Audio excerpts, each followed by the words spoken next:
بسم اللہ الرحمن الرحیم۔ شروع کرتی ہوں اللہ کے نام سے جو بڑا مہربان نہایت رحم کرنے والا ہے۔ جیسا کہ آپ سب کو معلوم ہے کہ یہ محرم کا مہینہ ہے اور 10 محرم یوم عاشور آنے والا ہے، تو آج کی اس ویڈیو میں آپ کو بتاؤں گی کہ آپ نے 10 محرم کیسے گزارنا ہے، کون کون سے اعمال کرنے ہیں اور کون سا آپ نے وظیفہ، کون سے نوافل پڑھنے ہیں۔ اس کے نوافل ہوتے ہیں، روزہ ہوتا ہے، اور آپ نے ایک روزہ نہیں رکھنا، 2 روزے رکھنے ہیں۔ وہ میں آگے چل کے آپ کو بتاؤں گی کہ آپ نے کیوں 2 روزے رکھنے ہیں۔ سلام یا حسین، خون سے چراغ دین کا جلایا حسین نے، رسم وفا کو خوب نبھایا حسین نے، خود کو تو ایک بوند نہ مل سکا، کربلا کو خون پلایا حسین نے۔ ایسے نماز کو کون پڑھے گا جہاں میں، سجدہ کیا تو سر نہ اٹھایا حسین نے۔ سبحان اللہ۔ اللہ تعالیٰ ہمیں ان کی قربانیوں کی قدر کرنے کی توفیق عطا کرے اور ان کے نقش قدم پر چلنے کی توفیق عطا فرمائے۔ 10 محرم الحرام یعنی یوم عاشور، اس کے دن کربلا کے واقعے سے پہلے بھی 10 محرم کی بہت زیادہ فضیلت ہے۔ یوم عاشور کی اس دن یہ خاص واقعات ہوئے تھے، تب کربلا کا واقعہ پیش نہیں آیا تھا، لیکن اس سے پہلے بھی جو بھی انبیاء کرام اللہ تعالیٰ نے اس دنیا میں بھیجے، ان پر جو معجزات ہوئے، جو کرامات ہوئیں، وہ اسی دن ہوئیں۔ سب سے پہلے جو حضرت آدم علیہ السلام کی توبہ جو قبول ہوئی تھی، وہ 10 محرم کو ہوئی تھی، کیونکہ وہ ان کو جنت سے نکال دیا گیا تھا، حضرت آدم علیہ السلام اور اماں حوا کو۔ تو پھر انہوں نے توبہ کے لیے دعا کی تھی، تو وہ جو توبہ قبول ہوئی تھی وہ اس دن 10 محرم تھا۔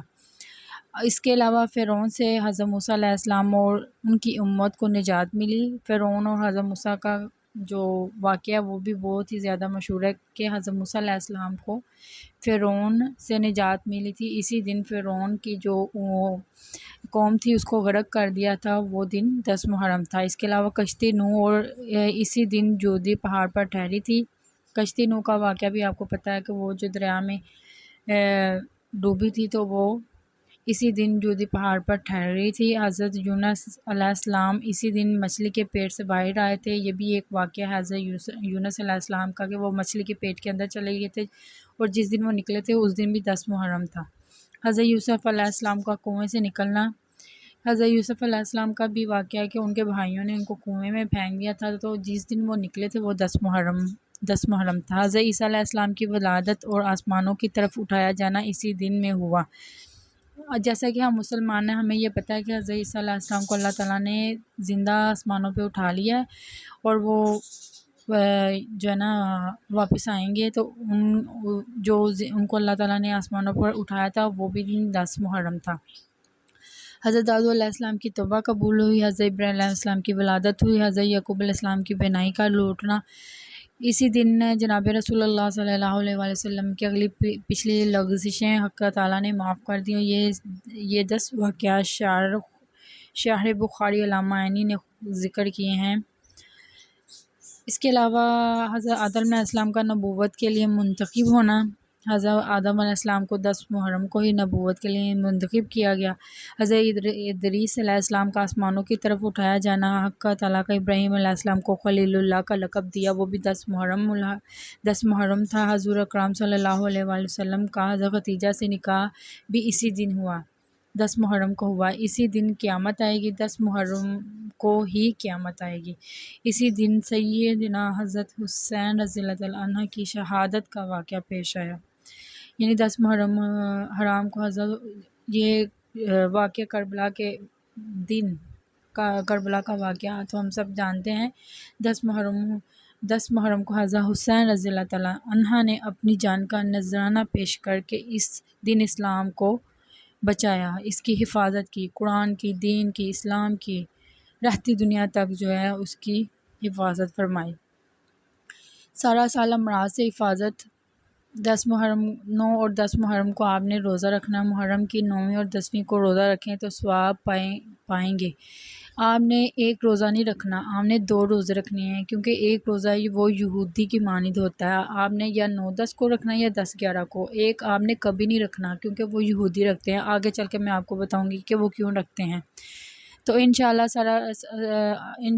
سال بھر تک گھر میں برکت رہے گی۔ بہتر ہے کہ کھچڑا پکا کر حضرت شہید کربلا سیدنا امام حسین رضی اللہ تعالیٰ عنہ کی فاتحہ کریں، بہت مجرب عمل ہے۔ اسی تاریخ یعنی 10 محرم الحرام کو غسل کریں۔ 10 محرم الحرام کو آپ نے غسل کرنا ہے تو تمام سال انشاءاللہ بیماریوں سے امن میں رہیں گے، کیونکہ اس دن آب زمزم تمام پانیوں میں پہنچتا ہے۔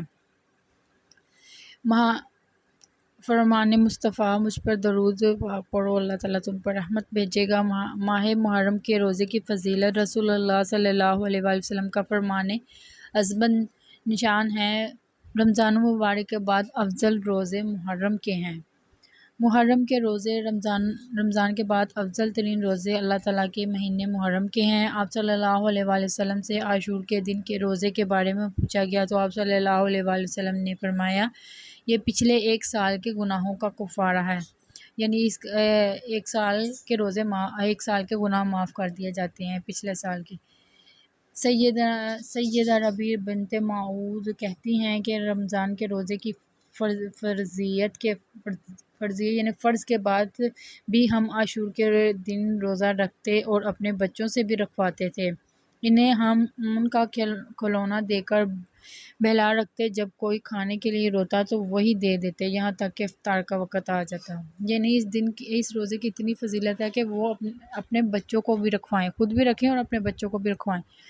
جب رسول اللہ صلی اللہ علیہ وآلہ وسلم مدینہ تشریف لائے تو یہود کو یوم عاشور کا روزہ رکھتے دیکھا تو پوچھا، تم اس دن روزہ کیوں رکھتے ہو؟ میں نے آپ کو بتایا تھا نا کہ یہودی بھی اس دن کا روزہ رکھتے ہیں، تو وہ کیوں رکھتے ہیں؟ انہوں نے جواب دیا، یہ عظمت والا دن ہے، اس دن اللہ تعالیٰ نے حضرت موسیٰ علیہ السلام اور ان کی قوم کو نجات دی، یعنی حضرت موسیٰ علیہ السلام کو فرعون کی قوم سے نجات دی تھی اور فرعون کو اس کی قوم کو غرق کر دیا، تو حضرت موسیٰ علیہ السلام بطور شکر اس دن کا روزہ رکھا اور اس لیے ہم بھی یہ روزہ رکھتے ہیں۔ یعنی حضرت موسیٰ علیہ السلام کی جو قوم کے لوگ تھے وہ شکرانے کے طور پر 10 محرم کا روزہ رکھتے تھے، یوم عاشور کا۔ تو رسول اللہ صلی اللہ علیہ وآلہ وسلم نے فرمایا، موسیٰ سے تمہاری نسبت ہم زیادہ قریب ہیں، یعنی حضرت موسیٰ علیہ السلام سے زیادہ نسبت حضرت محمد صلی اللہ علیہ وسلم کی ہے، اس لیے رسول اللہ صلی اللہ علیہ وسلم نے خود بھی روزہ رکھا اور صحابہ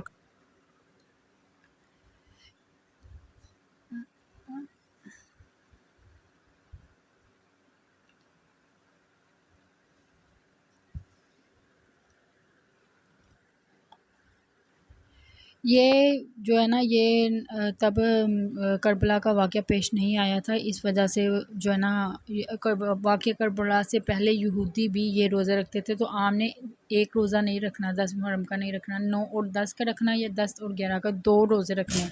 اگر ایک روزہ رکھیں گے تو وہ یہودیوں کی مانند ہوں گے، آپ نے 2 روزے رکھنے ہیں۔ اس کے علاوہ آپ نے 10 محرم کو آپ نے نوافل پڑھنے ہیں، 10 محرم کی رات میں 4 رکعت نفل اس طرح پڑھیں کہ ہر رکعت میں الحمدللہ کے بعد آیت الکرسی 1 بار اور سورۃ اخلاص 3 بار پڑھیں، اور نماز سے فارغ ہو کر 100 بار سورۃ اخلاص قل هو اللہ احد اللہ الصمد لم یلد ولم یولد ولم یکن لہ کفوا احد کی سورت پڑھیں، گناہوں سے پاک ہوں گے انشاءاللہ اور جنت میں بے انتہا نعمتیں ملیں گی۔ تو آپ کو پتہ چل گیا ہوگا کہ آپ نے 10 محرم کو کون کون سے اعمال کرنے ہیں۔ ایک تو آپ نے 9 اور 10 کا روزہ رکھنا ہے، اس کے علاوہ آپ نے 10 محرم کو غسل کرنا ہے اور اچھے کھانے بنانے ہیں، تو اپنے بچوں کے لیے اچھے کھانے بنانے ہیں اور 4 رکعت نوافل پڑھنے ہیں۔ تو انشاءاللہ اس سے آپ کے صغیرہ پچھلے ایک سال کے گناہ معاف ہو جائیں گے اور اللہ تعالیٰ اس دن کی برکت سے آنے والے سال میں بھی پورا سال برکتیں اور رحمتیں نازل فرمائے گا۔ امید کرتی ہوں کہ آپ کو یہ ویڈیو اچھی لگی ہوگی، اور مسلمان ہونے کے ناطے ہمیں اسلام کو پھیلانا چاہیے۔ اس ویڈیو کو زیادہ سے زیادہ شیئر کریں تاکہ 10 محرم کو آپ کے صدقے جو بھی لوگ یہ اعمال کریں تو اس چیز کا آپ کو بھی ثواب ملے۔ تو چینل کو ضرور سے سبسکرائب کریں، کیونکہ یہ اسلام ہے جو ہم لوگوں نے ہی پھیلانا ہے، اور یہودیوں کو خوش نہیں کرنا، ہم نے اپنے اسلام کو فروغ دے کے ہم نے اللہ تعالیٰ کو اور اس کے رسول کو اور امام حسین رضی اللہ تعالیٰ عنہ ان کی قربانیوں کو آگے پھیلانا ہے، ان کو خوش کرنا ہے۔ خدا حافظ۔ نیکسٹ ویڈیو کے لیے خدا